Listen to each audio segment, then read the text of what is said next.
Alice ப்ளூவோட website போயிட்டு API கீயை select பண்ணிக்கோங்க. இந்த இடத்துல ஜென்ரேட் ஏபிஐ கீ எடுத்து காப்பி இருக்கும். ஜஸ்ட் காப்பி வெப்சைட்ல ஃபர்ஸ்ட் லாகின் பண்ணிக்கணும்.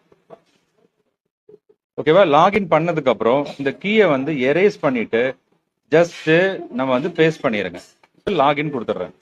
லாகின் கொடுத்தா மேல லாகின் சக்சஸ் வந்துருச்சுன்னா நம்ம கரெக்டா பண்ணிருக்குன்னு அர்த்தம். இதுக்கப்புறம் இங்க சிம்பிள் சர்ச் பண்ணணும்.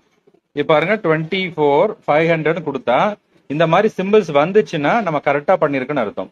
இப்போ 24,500 கொடுத்து ஒரு ஸ்பேஸ் கொடுத்துட்டு நான் 12 கொடுத்தா என்ன வருது? நம்ம 12th டிசம்பர் வருது. இப்போ செலக்ட் பண்ணிட்டேன். அடுத்தது என்ன பண்றேன்?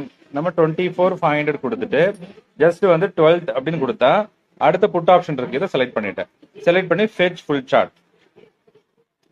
ஃபர்ஸ்ட் டைம் கொடுத்த உடனே நமக்கு இந்த மாதிரி எரர் ஃபெச்சிங்னு வந்துச்சுன்னா இந்த பேஜ் அப்படியே ரீலோட் பண்ணிட்டு பாருங்க. இப்ப சைட்ல வந்து என்ன பண்ணிருக்கு? நம்மளோட ரேட் அப்டேட் ஆகுது. இப்ப திரும்ப ஃபெட்ச் ஃபுல் சார்ட் கொடுங்க, நமக்கு டேட்டா அப்டேட் ஆகும். அவ்வளவுதான், ரொம்ப சிம்பிள். இதுல பாருங்க 0க்கு மேல அந்த லைன் இருந்துச்சுன்னா பை பண்றோம், 0 கீழே இருந்துச்சுன்னா என்ன பண்ணணும்? நம்ம செல்லிங் இருக்குன்னு அர்த்தம். இப்ப பாருங்க புட் ஆப்ஷன் ஹெவியா அவங்க செல் பண்ணிருக்காங்க. இந்த கால் ஆப்ஷன் பை நான் வச்சிருக்கிறது இந்த மணி ஆப்ஷன்ஸ் வச்சிருக்கேன். நீங்க இந்த ஸ்ட்ரைக் பிரைஸ் நீங்க சேஞ்ச் பண்ணி நம்ம செக் பண்ணி பார்க்கலாம்.